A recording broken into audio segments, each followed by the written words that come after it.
terre d'empires glorieux et de vaillants guerriers, pays de civilisation et de savoir, terre de culture et de métissage, pays de partage et d'hospitalité, terre de nos dignes pères, tu es ce qui nous définit et nous rassemble dans l'épreuve et dans la prospérité.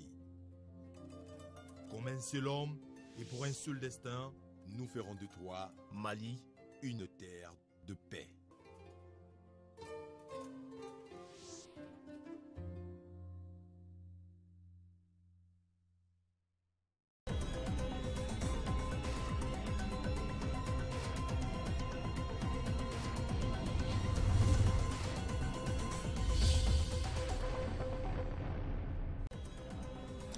Cela fait 26 ans que s'est produit le Vendredi noir au Mali. Pour commémorer l'événement, l'Association pour la défense des victimes de la répression a organisé ce matin une marche pour rendre hommage aux victimes du 22 mars 1991.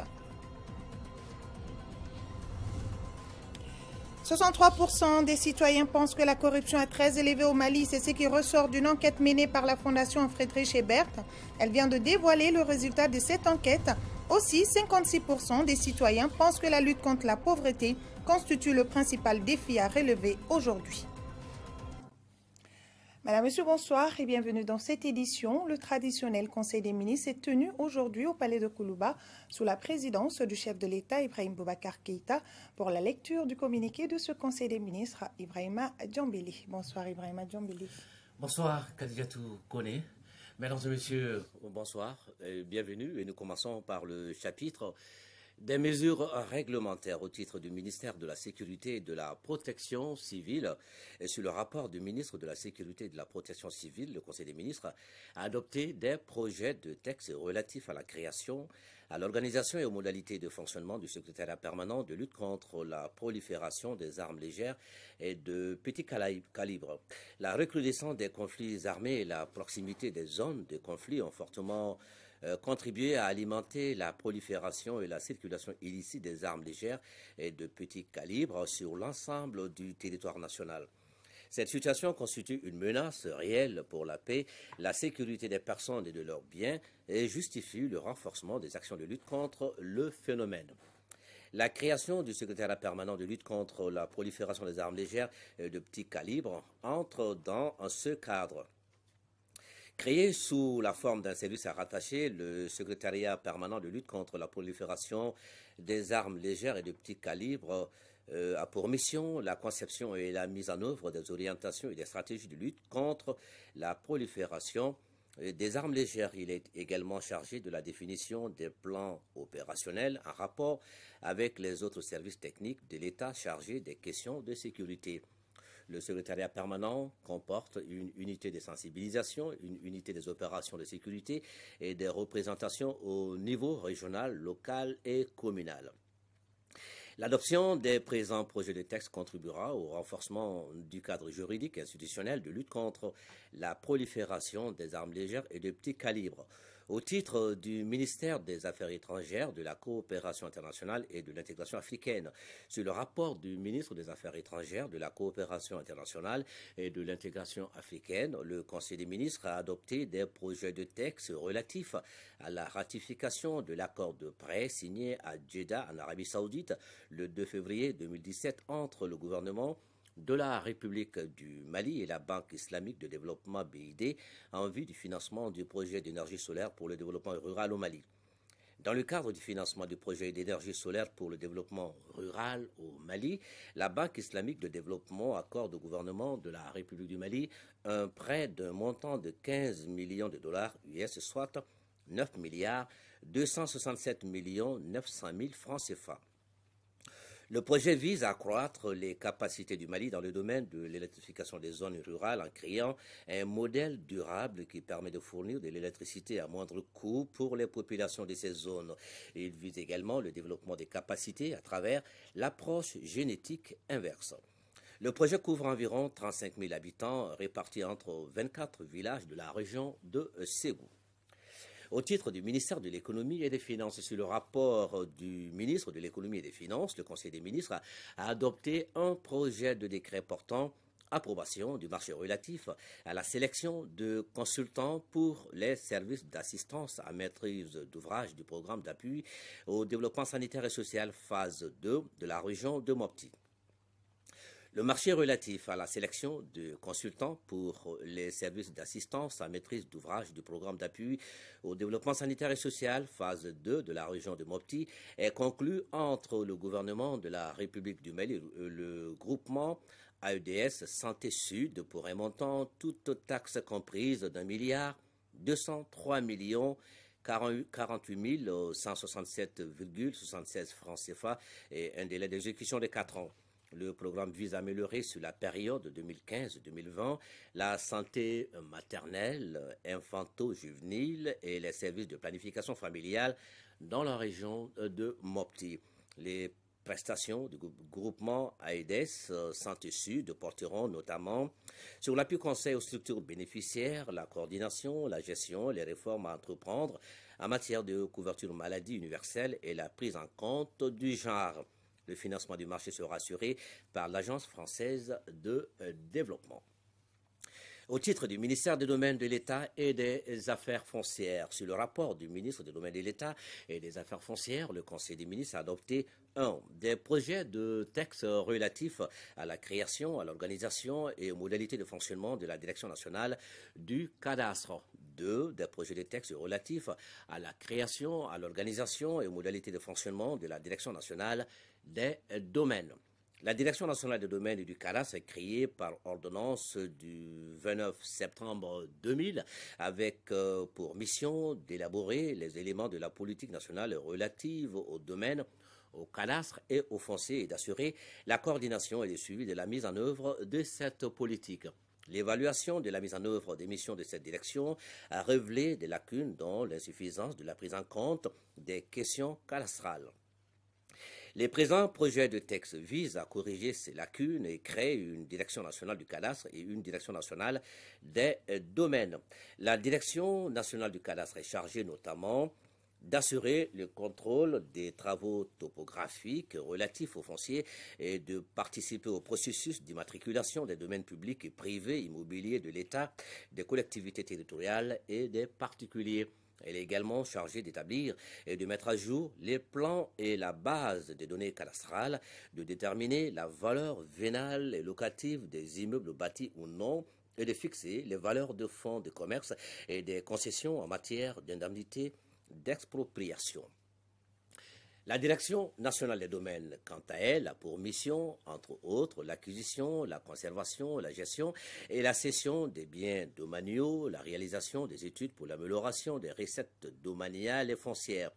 Elle est également chargée de recouvrer au profit de l'État et, le cas échéant, des collectivités territoriales, les recettes domaniales et les droits et taxes liés aux fonciers dont l'administration ne relève pas de notre service d'assiette. L'adoption des présents projets de texte contribuera au renforcement du cadre de gestion et de sécurisation des données foncières à travers, notamment, la protection des domaines publics et privés, la mise en valeur efficiente des parcelles de terrain, la mise à jour des documents de planification urbaine et d'aménagement du territoire et l'élargissement de l'assiette des impôts et taxes. Au titre du ministère du Travail et de la fonction publique, sur le rapport du ministre du Travail et de la fonction publique chargé des relations avec les institutions, le Conseil des ministres a adopté un projet de décret fixant le cadre organique de la Direction nationale des sports et de l'éducation physique. La Direction nationale des sports et de l'éducation physique est créée par la loi du 13 janvier 1997 avec pour mission d'élaborer les éléments de la politique nationale en matière de sport et d'éducation physique et de veiller à la mise en œuvre de la dite politique. L'adoption du présent projet de décret vise à doter pour les 5 prochaines années la Direction nationale des sports et de l'éducation physique en personnel nécessaire pour la mise en œuvre de ses missions. Elle participe de la mise en œuvre de la politique nationale de développement du sport adoptée en février 2016. Maintenant, au chapitre des mesures individuelles, le Conseil des ministres a procédé à la nomination suivante. Au titre de la présidence de la République, commissariat à la sécurité alimentaire, directeur national des projets du programme alimentaire mondial, M. Sadio Kouyaté dit Soumano, ingénieur des eaux et forêts. au chapitre des communications, au titre du ministère de l'Agriculture. Sur le rapport du ministre de l'Agriculture, le Conseil des ministres a entendu une communication écrite relative à la note conceptuelle sur la création des nouveaux villages agricoles au Mali. Le nouveau village agricole est un espace géographique contenant notamment des infrastructures de développement des secteurs de l'agriculture, de l'élevage, de la pêche, de la foresterie, de l'agro-industrie et des équipements socio-économiques de base. Le programme objet de la présente communication a pour objectif d'améliorer la productivité et la compétitivité agricole avec l'ambition de diversifier, d'intensifier et de moderniser les systèmes de production en assurant leur connexion avec les autres secteurs et en tenant compte de la dimension environnementale dans le contexte du changement climatique.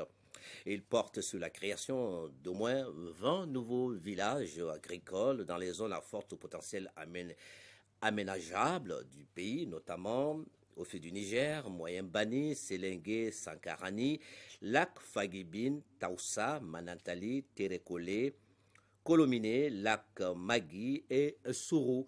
La création des nouveaux villages agricoles contribuera à la modernisation de l'agriculture malienne en apportant des réponses à certaines contraintes et défis et d'autres défis des secteurs agricoles, notamment la dépendance aux aléas climatiques, la fluctuation des prix et l'instabilité des revenus. Le programme permettra la réalisation de 3 000 logements économiques, l'aménagement de 60 000 hectares et la création de 3 000 emplois directs et 21 000 emplois indirects. Le programme de création des nouveaux villages agricoles sera financé par l'État, les partenaires techniques et financiers et le secteur privé. Sa réalisation participe de la mise en œuvre de la politique nationale de développement agricole.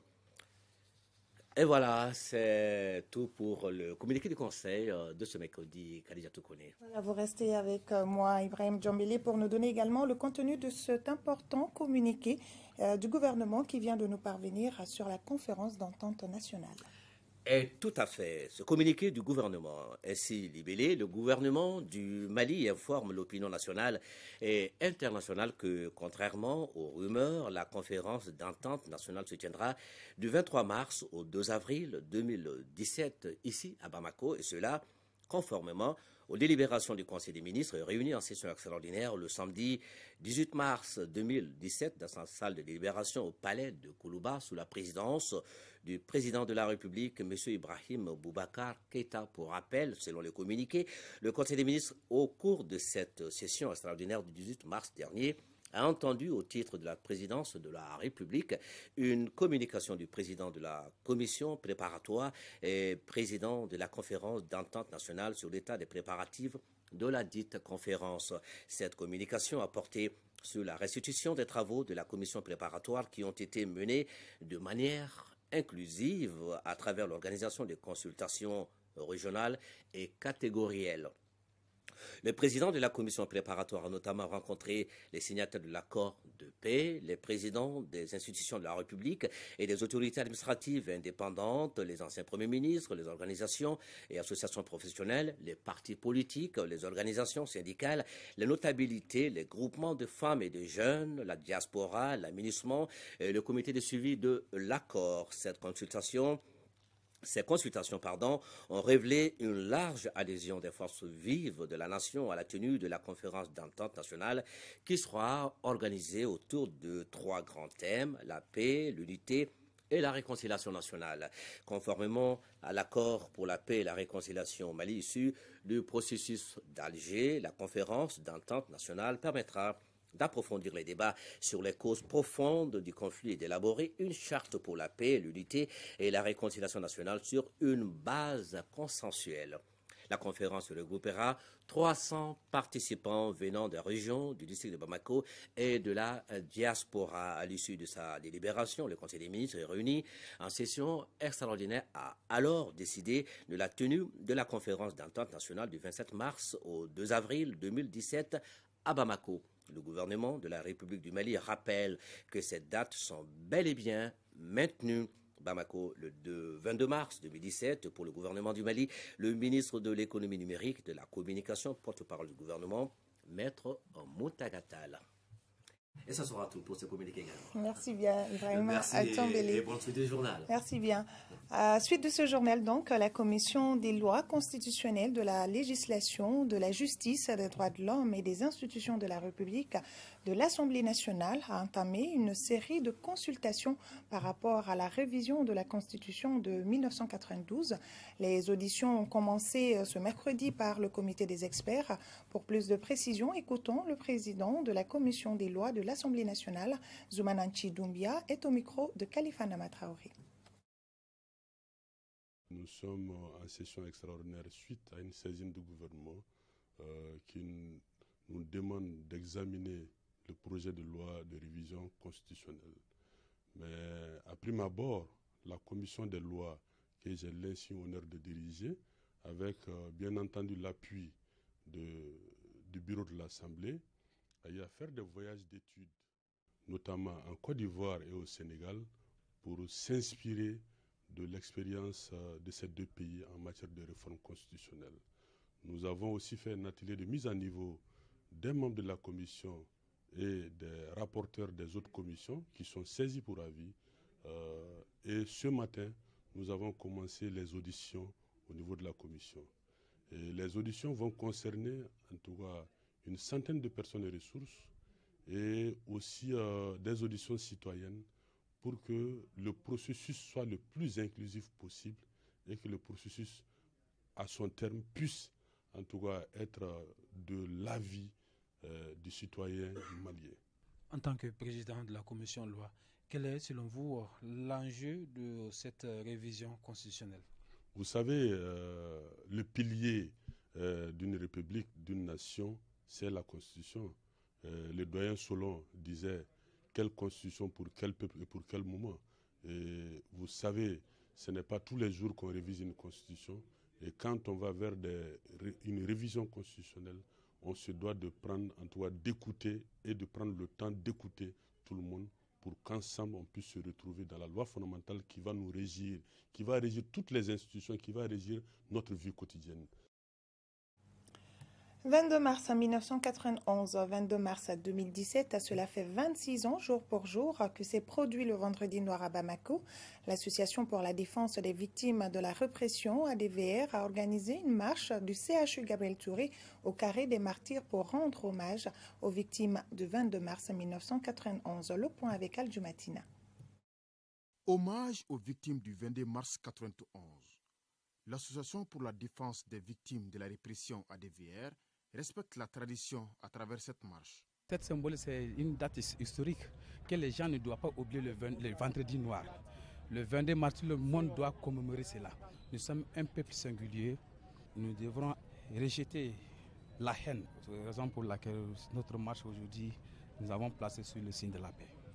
Parti devant le CHU Gabriel Touré, la marche a regroupé certains acteurs du 22 mars, du moins la démocratie, des élèves et des associations de défense des droits de l'homme au Carré des Martyrs.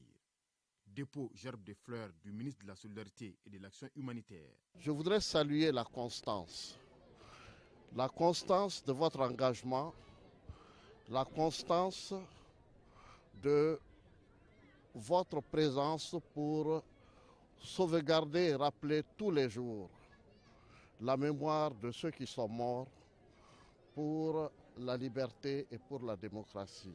Pour certains d'entre vous, l'âge n'a pas eu raison de la jeunesse.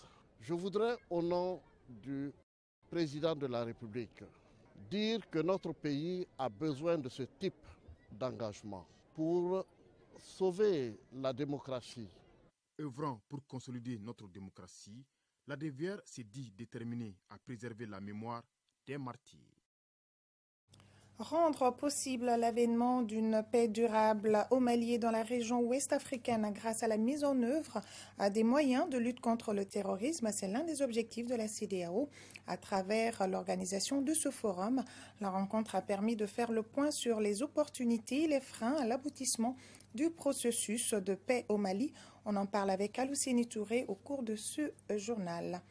Les travaux de la plateforme de la société civile pour la mise en place d'un organe consultatif du cadre fédérateur d'observation, de veille et d'alerte ont démarré. Il s'agira de voir toutes les questions liées à la mise en œuvre de l'accord pour la paix et la réconciliation nationale.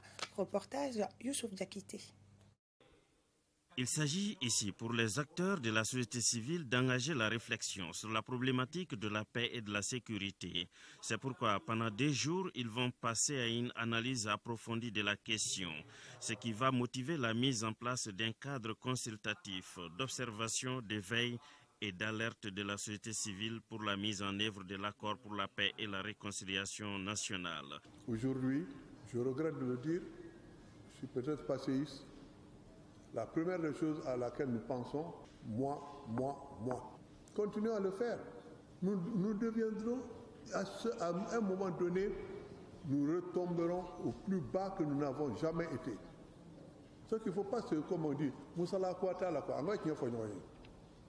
où les Maliens se prennent en charge et essaient d'éviter les petits particularismes, les gna-gna-gna, ce n'est pas ça qu'il nous faut.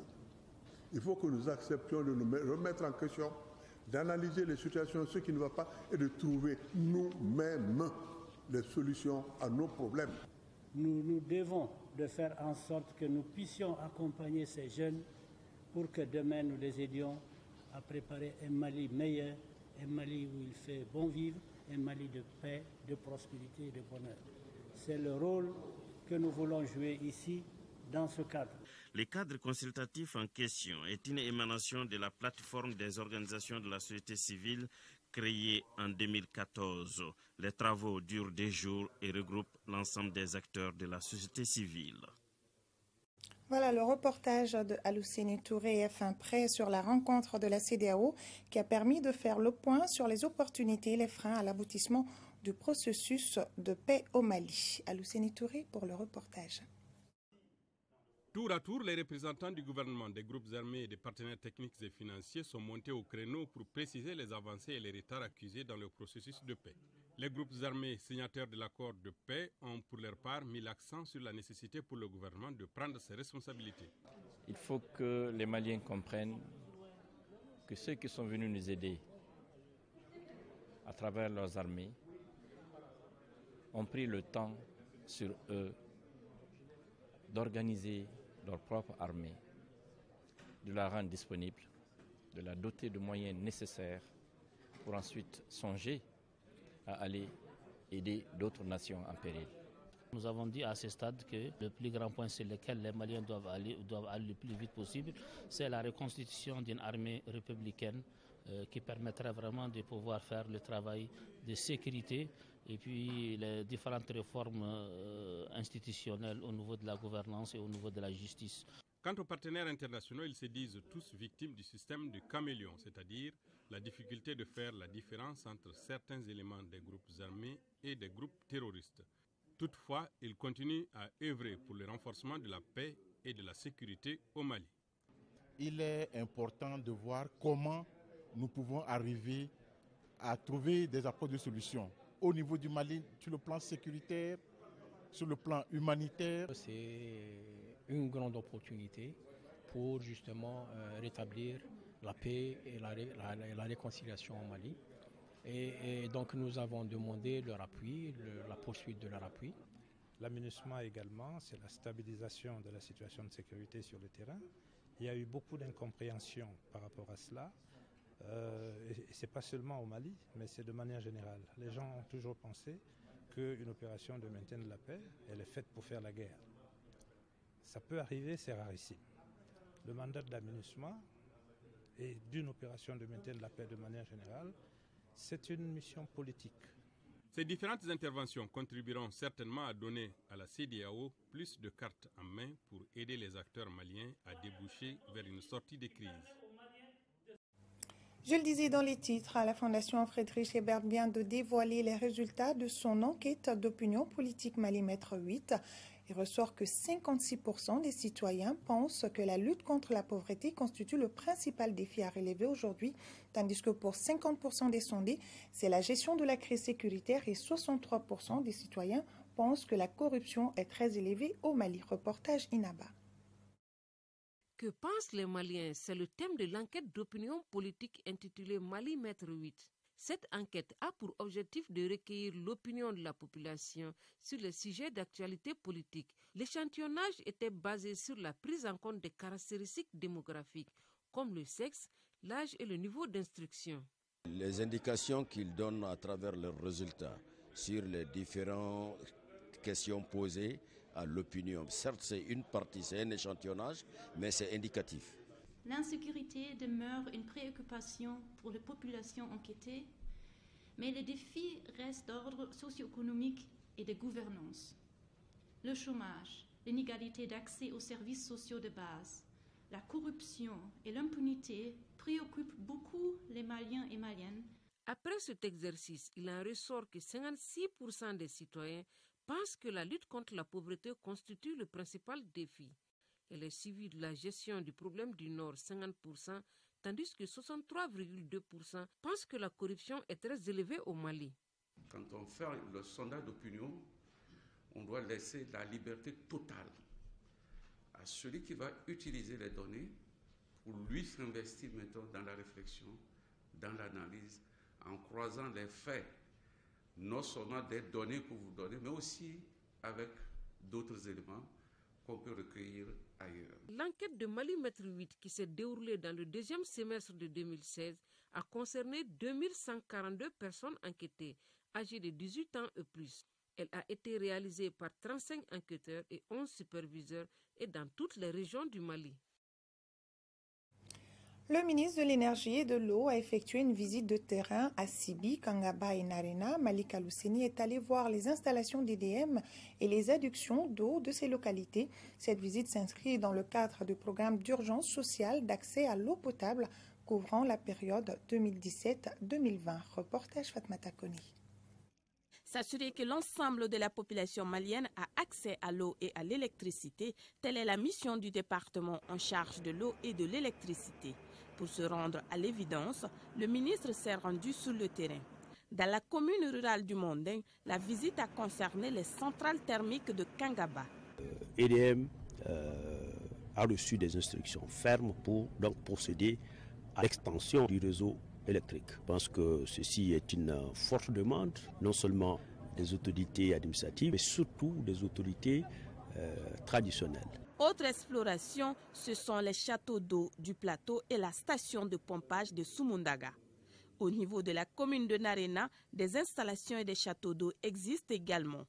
Malgré cela, plusieurs problèmes surgissent, d'où l'intervention du programme d'urgence d'adduction d'eau. Avec l'accroissement de la population, l'eau produite ne suffit plus pour satisfaire les besoins. C'est un système aussi qui est un système de refoulement distributif, ce qui fait que ceux qui sont proches du forage, c'est eux qui ont de l'eau. L'autre bonne nouvelle, Kangaba sera raccordé au réseau interconnecté. Ceci à partir donc du barrage de Selengue. Nous allons pouvoir non seulement raccorder 15 autres localités, non seulement de la région de Sikasso, mais aussi de la région de Koulikoro, principalement du cercle de Kangaba. Autre lieu, autre réalité, c'est le suivi des travaux du nouveau forage de la localité.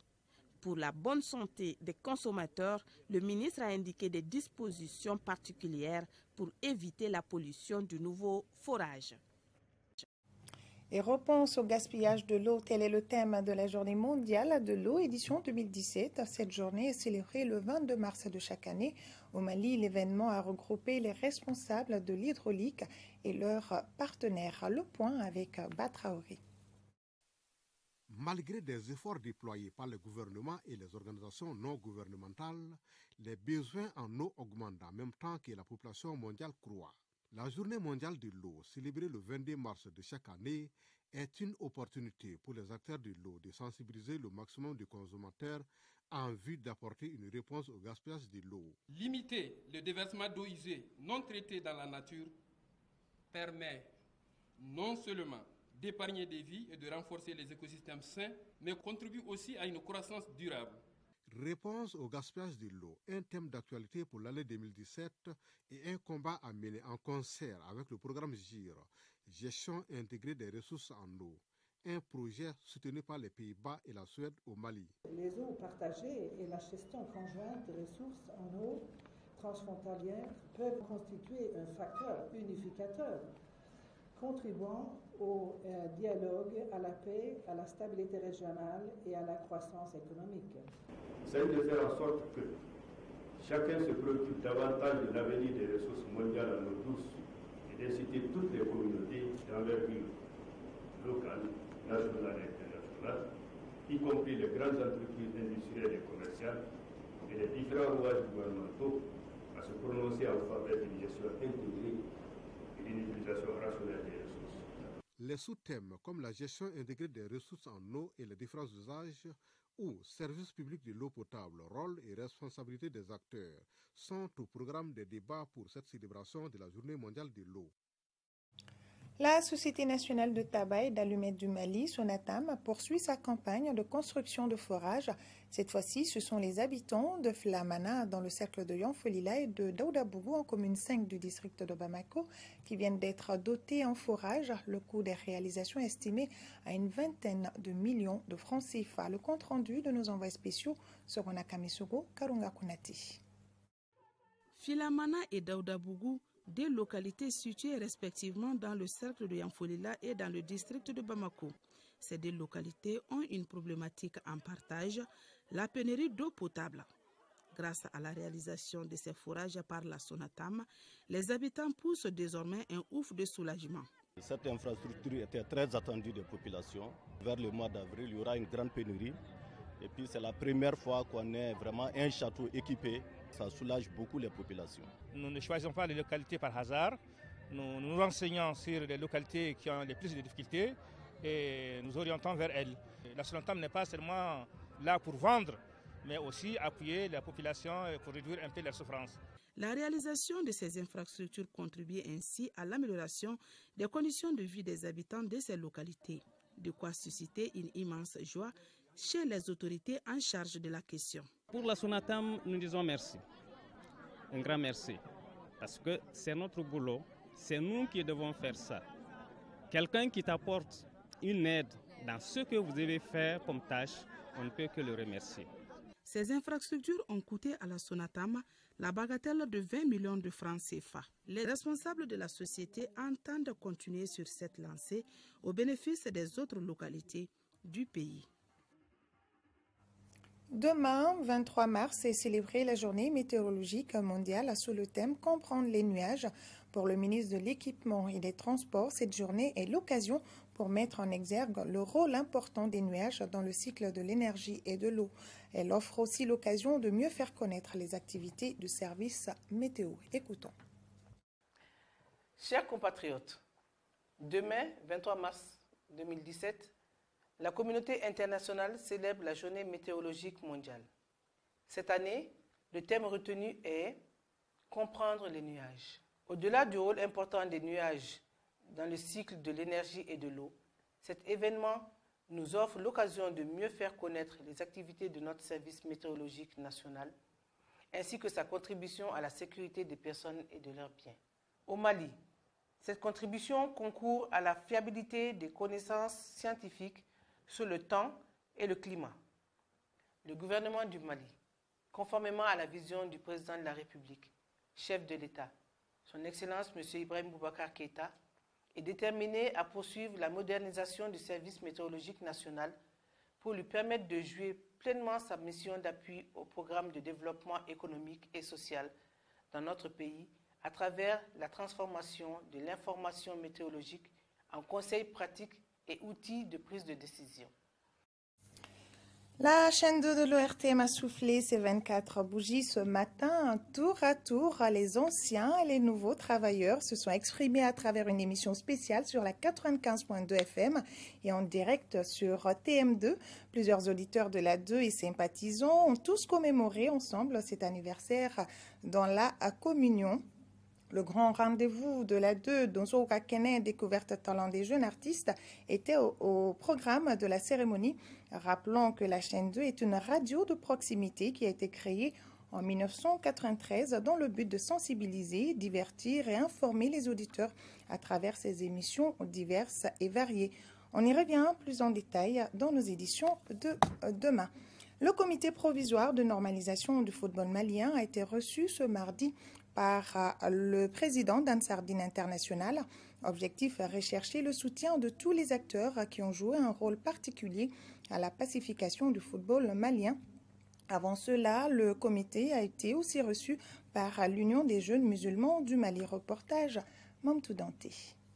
Cette visite s'inscrit dans le cadre de la réunification du football malien, mais aussi de rapprocher tous les acteurs pour la pacification de cette discipline au Mali. À travers cette rencontre, le comité provisoire de normalisation du football malien CONOR a remis une copie de la feuille de route au leader spirituel Chérif Ousmane Madane Aïdara. Nous sommes venus voir Madane Chérif Aïdara pour qu'il nous accompagne avec des bénédictions. Avant lui, nous avions vu les jeunes musulmans qui également nous ont accompagnés et nous ont assuré de leur soutien. Donc pour l'instant, nous avons l'intention de continuer cette démarche-là envers tout ce qu'on peut avoir comme notabilité, qui aime le sport, qui aime le football. Et notre plaisir aurait été d'ailleurs de faire en sorte que tous les Maliens puissent en parler. Je suis très content vraiment et on est prêt vraiment à aider cette équipe-là parce que nous sommes des Maliens. Nous sommes des Maliens et nous sommes aussi des leaders religieux. Bon, si le ministre et ses collaborateurs sont venus ici pour demander l'aide, on est prêt à les aider. Ça, c'est simple ça que je peux le dire.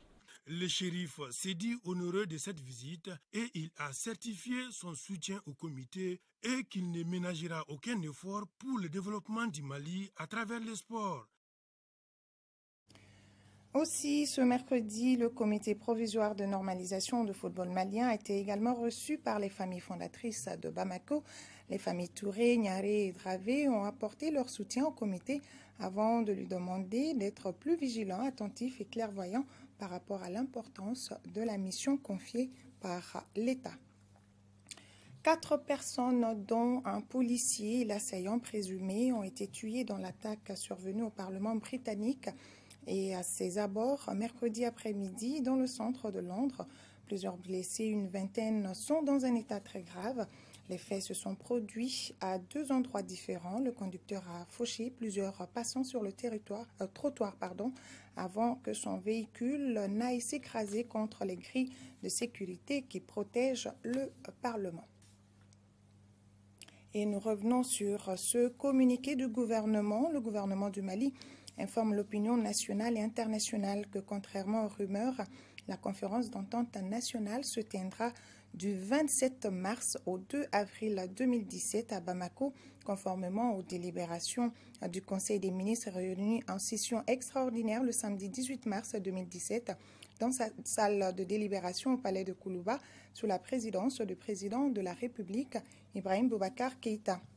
Pour rappel, le Conseil des ministres, au cours de cette session extraordinaire du 18 mars dernier, a entendu au titre de la présidence de la République une communication du président de la commission préparatoire et président de la conférence d'entente nationale sur l'état des préparatifs de la dite conférence. Cette communication a porté sur la restitution des travaux de la commission préparatoire qui ont été menés de manière inclusive à travers l'organisation de consultations régionales et catégorielles. Le président de la commission préparatoire a notamment rencontré les signataires de l'accord de paix, les présidents des institutions de la République et des autorités administratives indépendantes, les anciens premiers ministres, les organisations de l'association confessionnelle, les partis politiques, les organisations syndicales, les notabilités, les groupements de femmes et de jeunes, la diaspora, l'amunissement et le comité de suivi de l'accord. Ces consultations ont été révélées une large adhésion des forces vives de la nation à la tenue de la conférence d'entente nationale qui sera organisée autour de 3 grands thèmes: la paix, l'unité et la réconciliation nationale. Conformément à l'accord pour la paix et la réconciliation au Mali issu du processus d'Alger, la conférence d'entente nationale permettra d'approfondir les débats sur les causes profondes du conflit et d'élaborer une charte pour la paix, l'unité et la réconciliation nationale sur une base consensuelle. La conférence regroupera 300 participants venant des régions du district de Bamako et de la diaspora. À l'issue de sa délibération, le Conseil des ministres réuni en session extraordinaire a alors décidé de la tenue de la conférence d'entente nationale du 27 mars au 2 avril 2017 à Bamako. Le gouvernement de la République du Mali rappelle que ces dates sont bel et bien maintenues.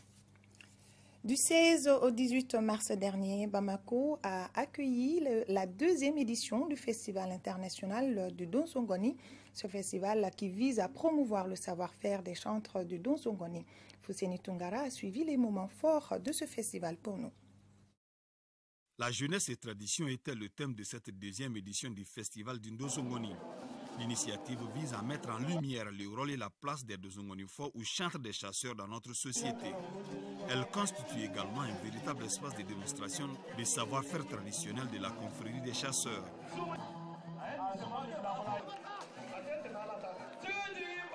Ce rendez-vous culturel est aussi une opportunité pour les tradithérapeutes non seulement de proposer leurs produits au public, mais aussi d'échanges entre professionnels du secteur. Le Festival international du Donsongoni est l'œuvre de l'association Djigiablon.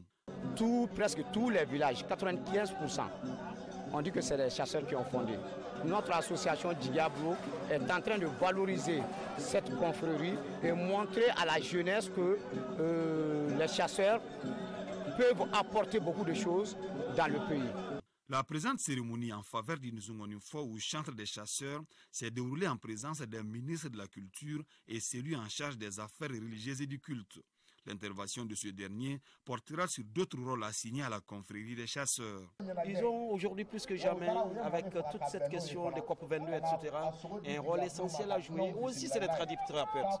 Alors donc, je crois que c'est le lieu de leur rappeler ce rôle qui leur revient au nom du président de la République, afin d'être des éléments qui contribueront à l'amélioration de l'environnement dans sa protection.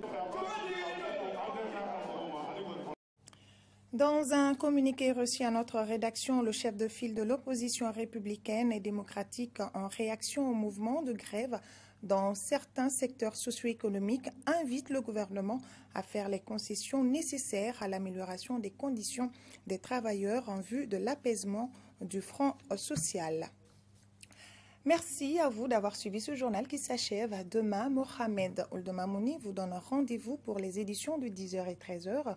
Pour ma part, je serai là pour celle du soir. Vous aussi, je l'espère. Bonne soirée à tous et à demain.